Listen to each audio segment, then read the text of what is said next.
नमस्ते दोस्तों, स्वागत है आपका आपके इंटीरियर चैनल जीएम डेकोर पर। दोस्तों, यदि आपके घर में कोई बुजुर्ग हैं तो ये वीडियो आपको जरूर देखना चाहिए, क्योंकि हम आज बताने जा रहे हैं कि सीनियर सिटीजन फ्रेंडली बेडरूम को कैसे डिजाइन करा जा सकता है, फिर कैसे रिनोवेट किया जा सकता है। दोस्तों, जैसे जैसे उम्र बढ़ती है हमारी फिजिकल स्ट्रेंथ भी चेंज होती है, हमारा रूटीन भी चेंज होता है, हमारी रिक्वायरमेंट भी चेंज होती है, तो उसी के अकॉर्डिंग हमारे इंटीरियर को, हमारे फर्नीचर को भी हमें चेंज करना पड़ेगा। तो यही हम आज का टॉपिक लेके आए हैं। कुछ पॉइंट्स हम बताने जा रहे हैं, इनको आप फॉलो करके हमारा नया बेडरूम भी उनके लिए आप डिजाइन कर सकते हैं या फिर एग्जिस्टिंग बेडरूम को भी आप रिनोवेट कर सकते हैं। तो बने रहिएगा पूरे वीडियो में। सब्सक्राइब करिए जीएम डेकोर चैनल को इंटीरियर रिलेटेड इंफॉर्मेशन के लिए और कांटेक्ट करिए ऑनलाइन इंटीरियर डिजाइनिंग के लिए। सबसे पहला पॉइंट है कि सीनियर सिटीजन के लिए कौन सा बेडरूम डेडिकेट किया जाए। तो ये प्रेफरेबल है कि आप ग्राउंड फ्लोर पर जो बेडरूम है उसी को सीनियर सिटीजन के लिए रखें, ताकि उनको बार बार ऊपर नीचे नहीं उतरना पड़े। अब ग्राउंड फ्लोर पर अगर कोई बेडरूम नहीं है तो एग्जिस्टिंग किसी भी किचन को, रूम को, गेस्ट रूम को, स्टोर रूम को भी हम बेडरूम में कन्वर्ट कर सकते हैं। और यदि कोई ऑप्शन ग्राउंड फ्लोर पर अवेलेबल नहीं है तो साइड स्टेयर्स, एलिवेटर होता है वो आप लगाइए, लिफ्ट लगाइए, ताकि उनको ऊपर नीचे आने में बार बार किसी भी तरह की दिक्कत का सामना नहीं करना पड़े। उस बेडरूम का स्पेस डिसाइड करने के बाद में विशेष ध्यान रखना चाहिए कि उसके साथ अटैच वॉशरूम जरूर होना चाहिए। अटैच वॉशरूम के साथ साथ विंडो प्रॉपर बड़ी होनी चाहिए, वेंटिलेशन प्रॉपर मिलना चाहिए, ताकि उनको फ्रेश एयर हमेशा मिलती रहे और अच्छी रोशनी भी मिलती रहे। स्लाइडिंग विंडो अगर रहेगी तो ज्यादा अच्छा रहेगा। उससे क्या होता है, उसमें ग्लास बड़ा होता है, वेंटिलेशन भी प्रॉपर मिल जाता है, तो अच्छा एनवायरमेंट उस रूम का बना रहेगा। और साथ ही साथ ये ध्यान रखना चाहिए, अगर स्लाइडिंग विंडो लग रही है तो उसके अंदर कर्टेन जो आप लगाएं वो भी आप ब्लाइंड्स लगाएं। नॉर्मल पर्दे वाले, जो कपड़े वाले कर्टेन्स ना लगाएं। ब्लाइंड से क्या होता है, पूरा ब्लाइंड्स फोल्ड होने के बाद में एक बड़ा हमें स्पेस मिल जाता है, उससे अच्छी रोशनी रूम के अंदर आती रहती है, रूम अच्छा रोशनी वाला बना रहता है। तो इस चीज का भी हमें ध्यान रखना चाहिए। नेचुरल रोशनी की तो हमने बात कर ली, पर साथ ही साथ जो आर्टिफिशियल रोशनी है उसको भी हमें ज्यादा बढ़ाना चाहिए। जैसे जैसे उम्र बढ़ती है दोस्तों, हमारी आंखों की रोशनी भी कम हो जाती है। जिस रोशनी में अभी तक हम रहते आ रहे हैं या हम लोग रह रहे हैं वो जरूरी नहीं है कि सीनियर सिटीजन के लिए कंफर्टेबल हो, तो हमें रोशनी की मात्रा पूरे उनके रूम में बढ़ा देनी चाहिए। आजकल मोशन सेंसर लाइट्स भी मार्केट में आ गई है, वो भी जगह जगह इंस्टॉल करनी चाहिए, ताकि अगर सीनियर सिटीजन अपने रूम में मूवमेंट करे, बाथरूम में जाए, इधर से उधर जाए, तो मोशन सेंसर लाइट अपने आप जल जाए, ताकि उनको बार बार बटन भी न जलाना पड़े और उनको अपनी प्रॉपर रोशनी भी मिल जाए। तो इसका भी हमें विशेष ध्यान रखना चाहिए। रूम में जो सबसे ज्यादा काम आता है वो होता है डबल बेड। सीनियर सिटीजन के लिए डबल बेड की हाइट बहुत ही ज्यादा महत्वपूर्ण होती है। हाइट इतनी ज्यादा भी नहीं होनी चाहिए कि उनको उतरने में दिक्कत आए, और इतनी कम भी नहीं होनी चाहिए कि वो प्रॉपरली उठ नहीं पाए। इसके लिए एक पैमाना निश्चित किया गया है कि सिटिंग पोजीशन में बेड से उनके पांव जमीन पर टिके रहें। मतलब हमारे सीनियर सिटीजन हैं जो बेड पे बैठे हैं, तो बैठने के बाद उनके जमीन पे पांव आसानी से टिक जाने चाहिए। उतनी हाइट हमारे बेड की रहनी चाहिए, न इससे कम होनी चाहिए न ज्यादा होनी चाहिए।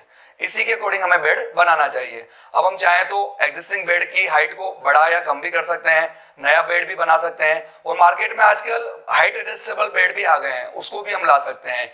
ऑर्थोपेडिक बेड भी मार्केट में बहुत मिल रहे हैं। ऑर्थोपेडिक बेड से क्या होगा, वो कंफर्टेबली लेटेंगे तो उनको पीठ के दर्द वगैरह नहीं रहेंगे। बेड के साथ में सबसे जरूरी होती है बेड साइड टेबल। जी हाँ दोस्तों, सीनियर सिटीजन बेडरूम में बेड साइड टेबल जरूर होनी चाहिए। उसके अंदर होगा क्या, लैंप लगा रहेगा तो रोशनी मिल जाएगी, कुछ ड्रॉर्स होगी तो उनकी जरूरी चीजें, मेडिसिन है या कुछ जरूरी चश्मा है, इस तरह की चीजों आसानी से बेड के पास में उनकी रखी रहेगी। तो बेड साइड टेबल हमें जरूर लगानी चाहिए। सीनियर सिटीजन बेडरूम बनाते समय या रिनोवेट करते समय हमें विशेष ध्यान रखना चाहिए कि क्लटर फ्री होना चाहिए। मिनिमलिस्टिक अप्रोच के साथ हमें बेडरूम डिजाइन करना चाहिए। अननेसेसरी फर्नीचर उसके अंदर ना हो, जितना सा रिक्वायर्ड है उतना ही हो। फर्नीचर जो भी हो कंसील्ड हो, जैसे वार्डरोब आप कोशिश करें कि वो कंसील्ड बना सके, बीच में रास्ते में ना आए। मैक्सिमम फ्लोर स्पेस हमें मिले, ताकि जो हमारे सीनियर सिटीजन है वो यहाँ से वहां मूवमेंट करे तो उनको टकराए नहीं, दिक्कत नहीं आए। इस तरह का हमें फर्नीचर बनाना चाहिए। अब हम बात करते हैं वार्डरोब की। वार्डरोब की हाइट जनरल वार्डरोब की हाइट से थोड़ी हम कम ही रखें, ताकि उनको सामान रखने में और जमाने में दिक्कत ना आए। जो हमारी क्लॉथ हैंगिंग रेल होती है उसकी हाइट भी हमें अपेक्षाकृत थोड़ी सी कम रखनी चाहिए। या फिर आजकल पुल डाउन जो हमारी क्लॉथ रेल है वो भी मार्केट में आ गई है, वो आप वार्डरोब के अंदर लगा सकते हैं। अलग अलग तरह की ड्रॉर आ गई है, जैसे साड़ी की एक रैक आ गई है, एक ट्राउजर रैक आ गई है, और जो बाहर खींचे जाए ऐसी बास्केट आ गई जिसके अंदर कपड़े जम जाते हैं। इस तरह के फर्नीचर यूज करने से होगा क्या, वो इजीली अपने कपड़ों को जमा सकते हैं, निकाल सकते हैं, उनको बार बार झुकना नहीं पड़ेगा, बैठना नहीं पड़ेगा, अपनी वार्डरोब को आसानी से मेंटेन कर सकते हैं। वार्डरोब के अंदर एक लाइट जरूर लगानी चाहिए। लाइट से क्या होगा, रोशनी प्रॉपर बनी रहेगी तो अच्छे से अपने वार्डरोब को मैनेज कर सकते हैं। कुछ हमें ओपन कैबिनेट्स वाली वार्डरोब भी या स्टोरेज शेल्फ में देनी चाहिए ताकि उसमें आसानी से दिखता रहे कि क्या सामान रखा है, बार बार उनको फाटक खोलने की जरूरत ना हो। अब इसके लिए हम क्या कर सकते हैं, अगर जरूरत है कि हमें शटर लगाना ही है तो आजकल ग्लास शटर भी लग जाते हैं प्रोफाइल के अंदर, वो शटर भी हम लगा सकते हैं। हमें वार्डरोब कोशिश करनी चाहिए कि स्लाइडिंग वार्डरोब बनाए ताकि उनको बार बार पल्ला खोलना ना पड़े और स्लाइड करा आसानी से उसको मैनेज कर सकते हैं। कुछ ड्रॉर्स भी हमें देनी चाहिए ताकि ड्रॉर्स इजीली तो एक्सेस होती है, उसके अंदर सामान भी आसानी से हम जमा सकते हैं। तो इस तरह का सीनियर सिटीजन फ्रेंडली वार्डरोब और स्टोरेज स्पेस हमें डिजाइन करना चाहिए। अब हम बात करते हैं डोर साइज की। जी हाँ दोस्तों, सीनियर सिटीजन बेडरूम का जो डोर है वो मिनिमम 36 इंची से 39 इंची का तो होना ही चाहिए, इससे कम हमें बिल्कुल भी नहीं रखना चाहिए। कई बार क्या होता है कि इमरजेंसी सिचुएशन में हमें उनको रूम से निकाल के ले आना है तो सकड़े डोर के कारण कई तरह की दिक्कत का सामना करना पड़ता है, तो ये हमें विशेष ध्यान रखना चाहिए। यही ध्यान हमें जो उनका बाथरूम डोर है उसका भी रखना चाहिए कि कम से कम व्हील चेयर तो आसानी से रूम से बाथरूम में मूव कर जाए, तो डोर की चौड़ाई को भी हमें प्रॉपर रखना चाहिए। फ्लोरिंग पे फिसल के गिरने की समस्या बहुत ज्यादा कॉमन है। अब इसके लिए करना क्या है कि हमें नॉन स्लिपरी फ्लोरिंग लगानी चाहिए, बेडरूम में भी और उनके वॉशरूम में भी। अब एग्जिस्टिंग फ्लोर अगर आपके पास टाइल्स लगा हुआ है या फिर इस तरह का स्लीपिंग स्टोन लगा हुआ है तो उसके ऊपर विनाइल पेस्ट करके भी आप उसको सीनियर सिटीजन फ्रेंडली कर सकते हैं। उससे ग्रिप आ जाता है और वो फिसलने की टेंडेंसी कम हो जाती है। वुडन फ्लोरिंग आप लगा सकते हैं, अगर पॉसिबल है तो आप कारपेट जो है वो भी लगा सकते हैं। कारपेट में भी क्या होगा कि फिसलन कम रहती है तो वो प्रॉपर्ली मूव कर सकते हैं। तो नॉन स्लिपी फ्लोरिंग आपको जरूर लगानी चाहिए। बाथरूम में भी इस तरह की टाइल्स आ गई जो नॉन स्लिपी होती है, वो आप लगा सकते हैं। हैंड रेल्स भी हमें जगह जगह इंस्टॉल करनी चाहिए। हैंड रेल्स वॉल पर लग जाती है, उसके सहारे से सीनियर सिटीजन आसानी से एक जगह से दूसरी जगह मूव कर सकते हैं। बेड के पास में, डोर्स के पास में, बाथरूम के अंदर कुछ दीवारों पर इस तरह की हैंड रेल्स लगानी चाहिए जो वुडन में भी आती है, पीवीसी में भी आती है, इस तरह के सॉफ्ट मटेरियल में अवेलेबल है।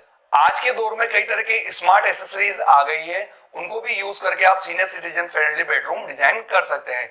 जैसे कि स्मार्ट प्लग आ गए हैं जिनको हम मोबाइल से या फिर एलेक्सा से ऑपरेट कर सकते हैं ताकि हमें पंखा चलाना है, लाइट चलानी है या फिर कोई इक्विपमेंट चलाना है तो आसानी से हम उसको चला सकें।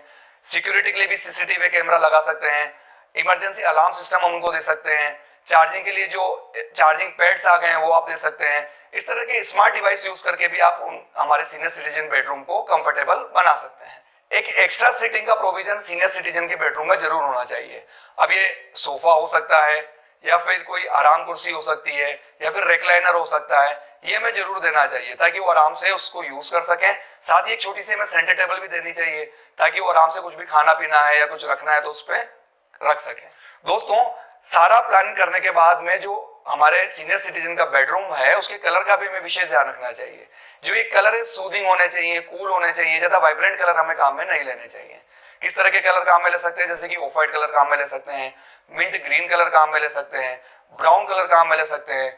लाइट ब्राउन आप काम में ले तो ज्यादा अच्छा रहेगा। ये पूरे रूम को एक pleasant and cool look provide करते हैं। तो दोस्तों, देखा आपने किस तरह से छोटी छोटी बातों को ध्यान में रखकर हम एक सीनियर सिटीजन फ्रेंडली बेडरूम बना सकते हैं।